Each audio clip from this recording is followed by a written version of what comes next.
Anna was originally a lowly, hard-working maid who endured everything without complaint. A few days earlier, Anna had arrived at her new employer's countryside villa. The area boasted beautiful scenery and fresh air. On her first day, the lady of the house painted a grand picture, telling Anna she wouldn't get a single day off during the month-long vacation. Anna dared not complain because her tourist visa was about to expire. Compared to the spacious and sunlit rooms of the family, Anna's quarters were dark and damp, and the air conditioning didn't even work. She had to open the only small window, hoping a breeze would come through. After settling in briefly, Anna threw herself into work, quickly preparing a delicious and well-presented meal for the family of four. The employers, a wealthy couple who had made their fortune in art. Anna was the only servant in the entire mansion. She had to cook, do laundry, clean the pool, and wash the cars. Her only moment of peace each day was feeding a stray cat, but even that didn't last. One day, the owner spotted her. He angrily claimed the stray cat would damage his organic vegetables and strictly forbade her from feeding it again. Ironing clothes was another form of torture. Her hopes for living legally all rested on her employer's promise. One day, while dusting, accidentally knocked over a decorative sculpture. Afraid of being reprimanded, she secretly hid the broken fragments in her pocket. After lunch, her employer instructed her to unload some items from the car trunk. Fortunately, the neighbor's maid, Gisela, came over to help. After the two girls finally managed to carry the items into the house, the lady of the house told them to move everything again, this time to the garden. That evening, the employers hosted a dinner party for the neighbors to showcase the artwork placed in the garden. During the meal, they openly discussed the qualities of maids from different countries, completely ignoring the presence of Anna and Gisela. Gisela had worked next door for several years and was considered a seasoned maid. By the time the meal ended and she finished cleaning up, it was nearly midnight. She used glue to fix the broken sculpture, and luckily, it showed no visible damage. The next day during lunch break, she chatted with Gisela in the courtyard, talking about her younger sister, who had just been admitted to medical school. The next day, Anna received a message from her mother. Her younger sister had ranked first in her entire grade. She was so excited that she jumped onto her employer's bed.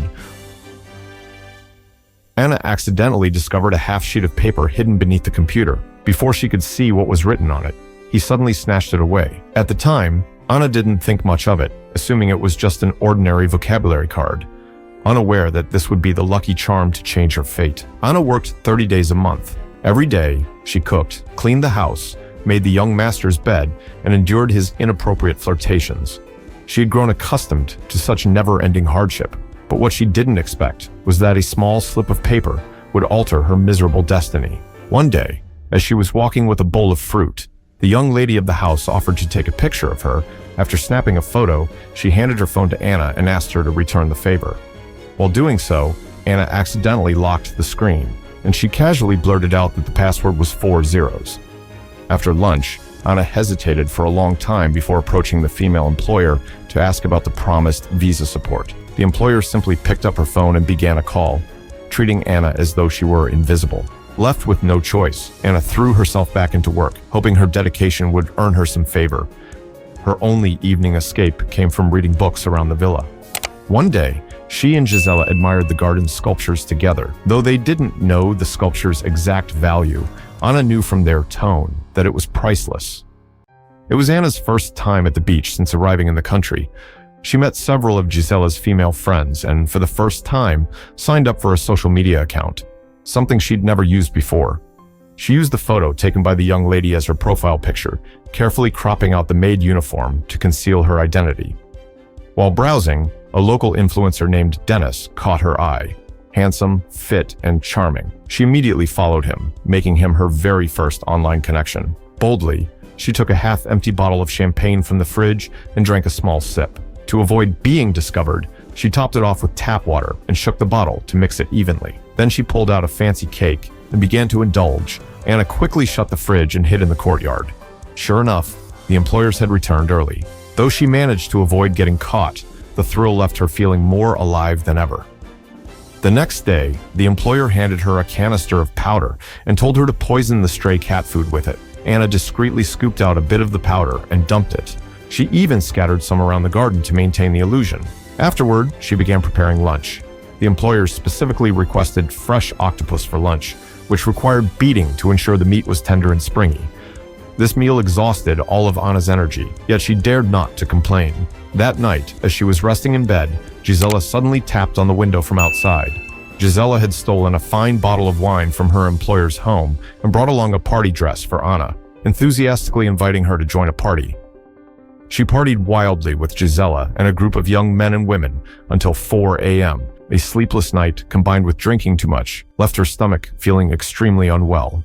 She originally planned to rest today, but unexpectedly, the employers had a change of heart and invited her on a yacht trip. This was her first time on a boat, enjoying the sea views. The male employer promised to help her obtain a residence permit. The employer couple was leaving for a week and instructed her to take care of the house. After they left, Anna immediately called Gisela, but there was no answer. She suspected that Gisela might have already been deported. At this moment, Anna was alone again. The stray cats that occasionally came to the garden became her cautious companions. One day, Anna unexpectedly found the young mistress's phone.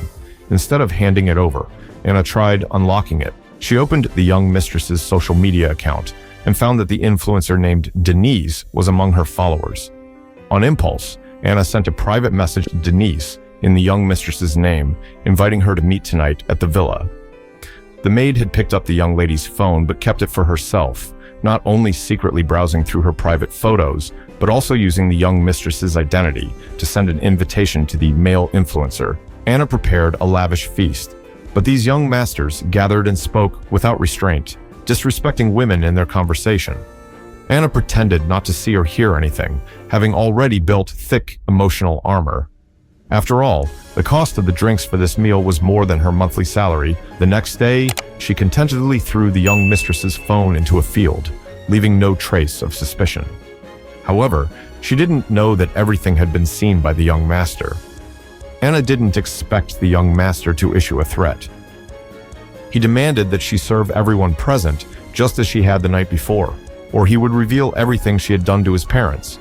Humiliated and enraged, Anna tried to leave, but the young master offered what she needed most: money. He showed Anna the transfer screen. If she agreed to his proposal, the funds, 10 times the amount, with potential to grow, would be immediately sent. Just as she was about to leave, the rich boy swarmed her and pinned her against the wall. Anna struggled with all her strength and managed to escape to her room, locking the door behind her. Still, jeers and mocking voices rang out from the hallway. With the employers returning soon, Anna was unsure if she could continue staying here. In a moment of rage, she kicked over the nightstand, and unexpectedly, a small slip of paper fell out from a book. Anna recognized it. It looked very similar to something she had seen earlier in the young master's room. She tried logging into the cryptocurrency platform using the username on the note, but realized she needed the second half of the private key to gain full access. Just then, the employers returned from their trip earlier than expected. The lady of the house scolded Anna harshly. The table was still a mess. Once the cleaning was done, Anna again climbed through the window into the young master's room to continue her search. Unexpectedly, she overheard the employers' conversation. Remaining calm, Anna acted like nothing happened and joined them in welcoming the art collector. Behind a decorative painting, she finally found the other half of the private key. The lady of the house came rushing in, treating her like a thief, but she didn't know that Anna already held the key to change her destiny. She carefully typed the final word of the passphrase. Victory. Access granted.